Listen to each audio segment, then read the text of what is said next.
El día de hoy, mi compañero Alfredo Romero y yo, Laura Betancur Henao, les vamos a presentar el ciclo Brayton, centrado en las turbohélices. La turbohélice o turboprop es un tipo de turbina de gas la cual tiene como sistema propulsor una hélice. Aproximadamente el 90% del empuje es producido por la hélice y el otro 10% por los gases de escape.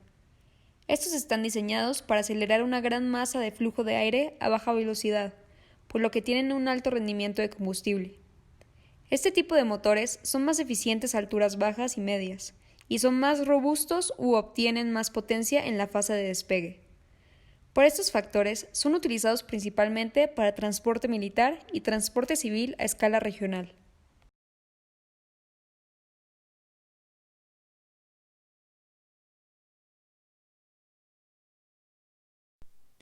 A continuación, un pequeño video de cómo funciona una turbohélice.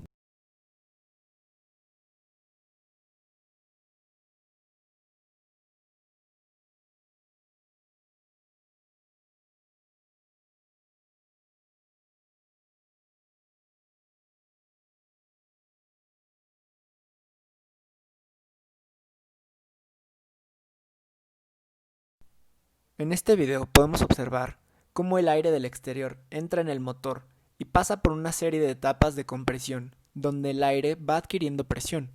Luego, este aire se introduce en la cámara de combustión y se mezcla con el combustible para, una vez quemado, mover las diferentes fases de la turbina. Esta, al estar unido a las etapas compresoras y a la hélice, mueve todo lo anterior.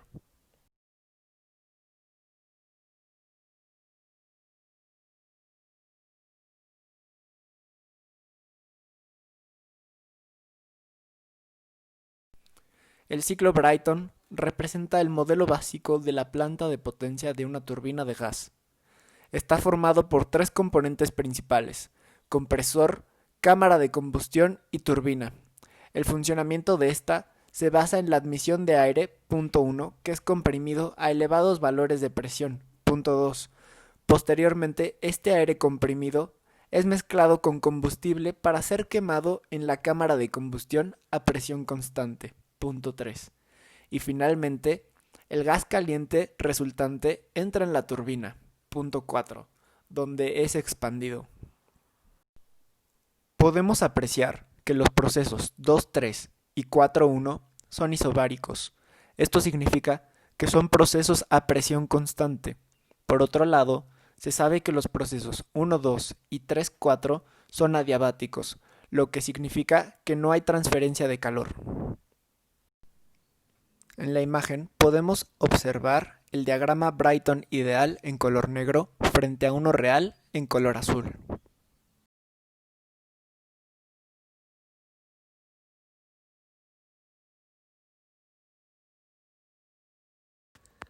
En este siguiente diagrama, presión contra volumen, podemos ver cómo en el proceso 1 a 2 la presión aumenta, mientras que el volumen disminuye. Y además, su entropía es constante. Después, en el proceso 2 a 3 podemos ver cómo hay un incremento en el volumen, mientras que la presión permanece constante. De igual manera, en el proceso 3 a 4 la entropía es constante, solo que ahora la presión disminuye, por lo que causa un aumento en el volumen. Por último, en el proceso 4 a 1, la presión de igual manera es constante, solo que ahora el volumen disminuye.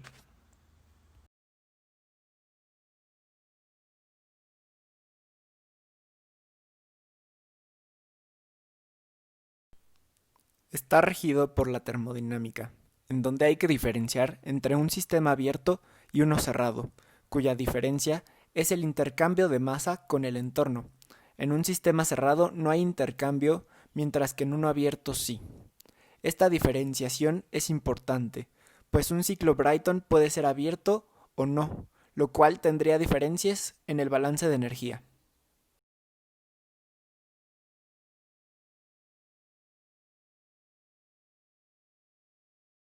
El ciclo Brayton se aplica a las turbinas de gas que se utilizan en las plantas termoeléctricas con el fin de mover los generadores que producen la electricidad. También, El ciclo se ajusta bien cuando nos interesa maximizar el trabajo producido por la turbina para mover los generadores o las hélices de un avión, funcionando bien en los motores turbohélice como lo mencionamos anteriormente. Pero es importante recalcar que este ciclo no es aplicable en los motores turborreactores de los aviones, ya que no nos interesa convertir la energía cinética de los gases en combustión para producir trabajo, sino que para estos nos interesa obtener la mayor energía cinética posible del gas expulsado. Por esta razón, se excluye el uso de este ciclo para este tipo de motores. Dentro de los usos de las turbohélices podemos incluir los aviones militares, aviones de pequeña o mediana escala de uso civil, e incluso también es utilizado en los aviones de agricultura.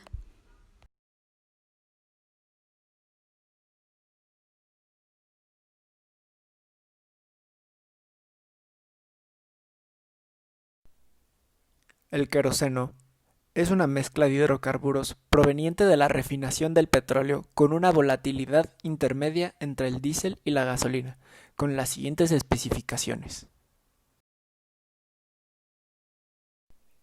El queroseno es un líquido transparente o con una ligera coloración amarillenta, que se utiliza como combustible. Este combustible de aviación es un blending de diversas corrientes de refinería con el fin de conseguir unas propiedades determinadas marcadas por la normativa vigente. Son mezclas de hidrocarburos, parafinas lineales, parafinas ramificadas, cicloparafinas, hidrocarburos aromáticos y olefinas.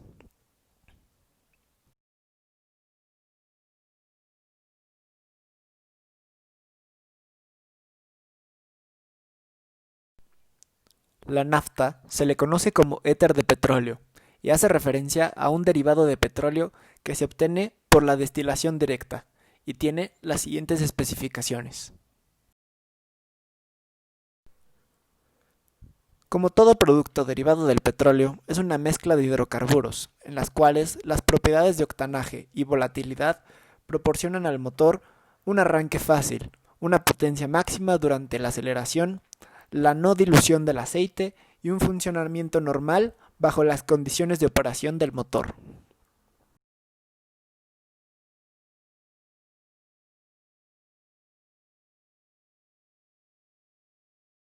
En el caso de las turbohélices, se habla de potencia equivalente en el eje, que es el resultado de sumar la potencia que desarrolla el eje y la potencia que generan los gases de escape.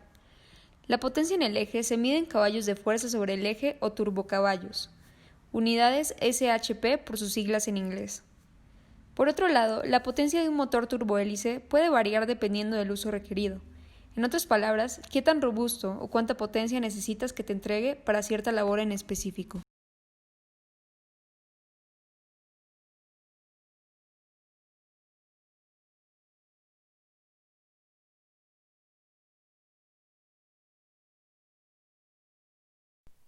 La aviación ha supuesto un factor determinante a la hora de la globalización, permitiendo un gran desarrollo tanto a nivel económico como social, facilitando las relaciones entre personas y empresas.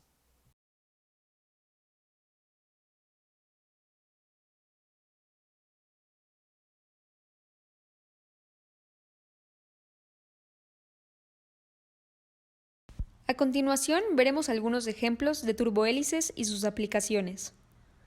Podemos ver que, como se había mencionado previamente, la potencia puede variar dependiendo de su uso, teniendo turbohélices de baja potencia, como lo es la turboprop TP100, utilizado principalmente para aeronaves más pequeñas con potencias de 180 kW o 241 shp.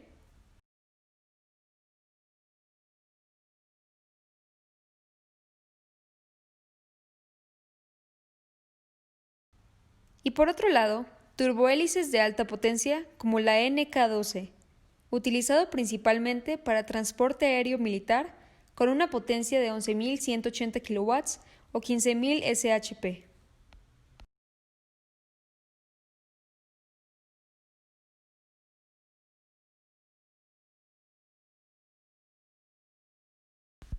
A pesar de que las turbohélices son menos contaminantes que los turborreactores, ya que queman mucho menos combustible por kilómetro, y típicamente lo hacen a más bajas altitudes, Estos también contribuyen con la liberación de CO2, vapor de agua, óxidos de nitrógeno y otras partículas que puedan contribuir al cambio climático, al ser gases de efecto invernadero. Una de las grandes desventajas de estos motores es que generan mucho ruido, por lo que contribuyen también a la contaminación acústica. A pesar de esto, el entendimiento del funcionamiento de estos motores o turbinas y sus repercusiones al medio ambiente nos da la pauta para el desarrollo de nuevas tecnologías, que nos permitan llegar a los mismos resultados, reduciendo sustancialmente las implicaciones ambientales.